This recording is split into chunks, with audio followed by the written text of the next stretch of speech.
A minha experiência de cajá com café começou há 5 anos atrás. A ideia inicial é produzir uma outra fonte de renda, né, além do café. A primeira vantagem que me levou a tomar essa decisão pela escolha do cajá foi que é uma cultura resistente, né, produtiva. A questão da facilidade de comercializar o cajá aqui em Boa Esperança em função da fábrica de polpa de fruta. Então a ideia, além da renda, também seria produzir um suplemento parcial para o café. A gente sabe, nos últimos anos está muito quente, né? E o café vem sentindo essa alta temperatura. E a gente tem observado, às vezes, bem claramente que as duas linhas que estão mais embaixo da copa do cajá, as duas linhas de café, elas estão um pouco mais verdes, né? Mais preservadas em relação ao sol.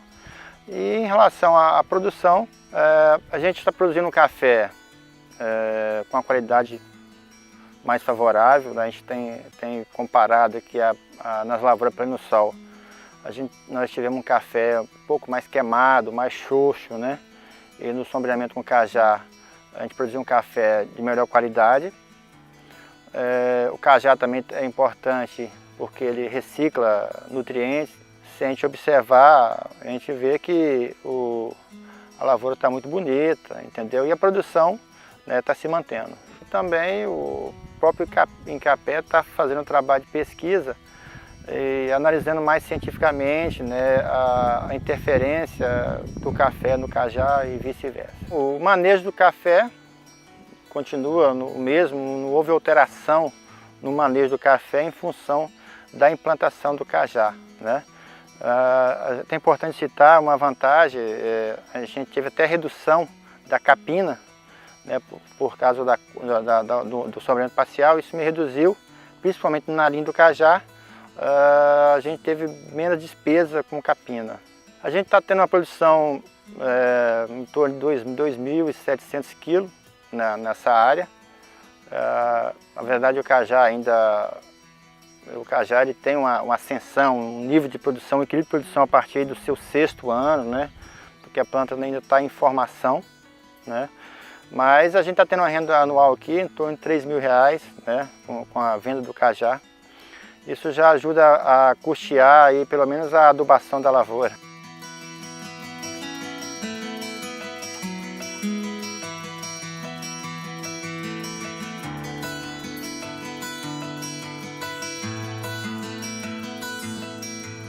Mas antes de tomar a decisão, eu estive observando em outras propriedades, em fundo de quintal, né, de alguns outros produtores e amigos, o comportamento do cajá com outras culturas, até mesmo com café, com frutífera. E aí eu pude ver claramente que ele não influenciou negativamente nas outras culturas que estavam ao lado do cajá, mesmo com planta já adulta, com 10 anos. Então, vendo, observando essas práticas, né, eu resolvi tomar a decisão, né, de plantar o cajá, de fazer a escolha pelo cajá, e aí eu acabei implantando aqui 4 hectares, né, do cajá no meio do café. O cajá ele foi introduzido na lavoura de café, a lavoura estava com 2 anos. Inicialmente a gente foi fazendo a poda lateral, né, conduzindo o cajá para um primeiro lançamento de copa acima da superfície, né, do café, para não ter competição por espaço. E aí foi tirada a primeira copa do cajá e deixado a copa definitiva a partir de 2,5 metros de altura. A ideia inicial é justamente para poder ventilar mais e não evitar mais competição por espaço físico, né? Vocês vão ver que a primeira copa do cajá está bem acima, né, do teto do nível da lavoura de café. Então o cajá ele foi colocado no espaçamento de 15 por 7,5, né, 15 metros entre linhas e 7,5 entre plantas. No período de inverno, né, o cajá biologicamente tem essa grande vantagem que ele cai as folhas, né, no inverno, que é o período de menos luz, então ele não atrapalha, não impede a passagem normal de luz, né? E justamente quando chega o mês aí de outubro, que começa a esquentar, que a gente, né, vai ter um excesso de temperatura, ele rebrota e, vamos dizer, produz a sombra necessária, né, para estar aí ajudando o café no período de verão, que é o período muito quente, aí de outubro até final de fevereiro. Eu recomendaria, pela experiência já, pelo acompanhamento que está sendo feito, eu estou satisfeito, né, com esse consórcio, e baseado nessas duas vantagens, né, do sombreamento parcial e da questão de uma outra renda, que é a venda do fruto do cajá.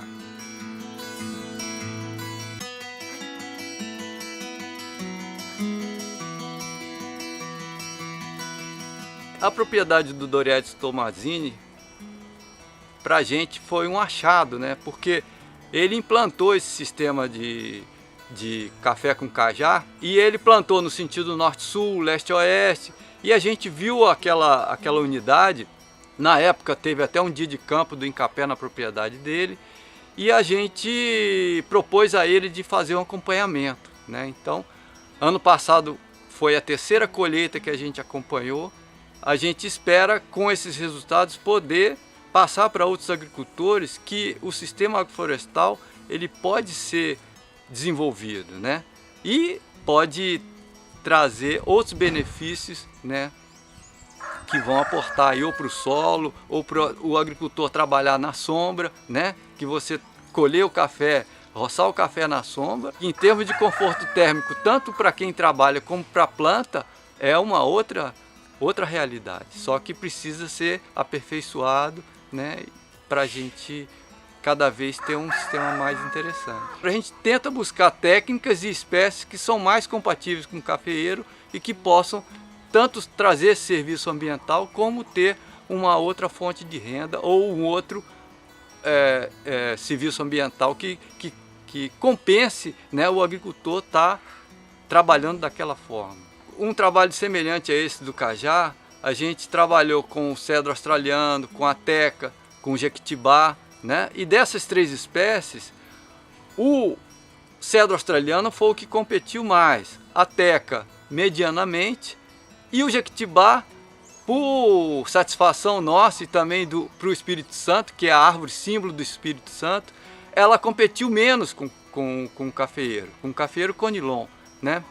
E além disso, mais recentemente a gente tem uma espécie que a gente tem acompanhado em Jaguaré, que é o arixixá, né? A Esterculia xixa, e ela tem se mostrado bem compatível com o cafeeiro.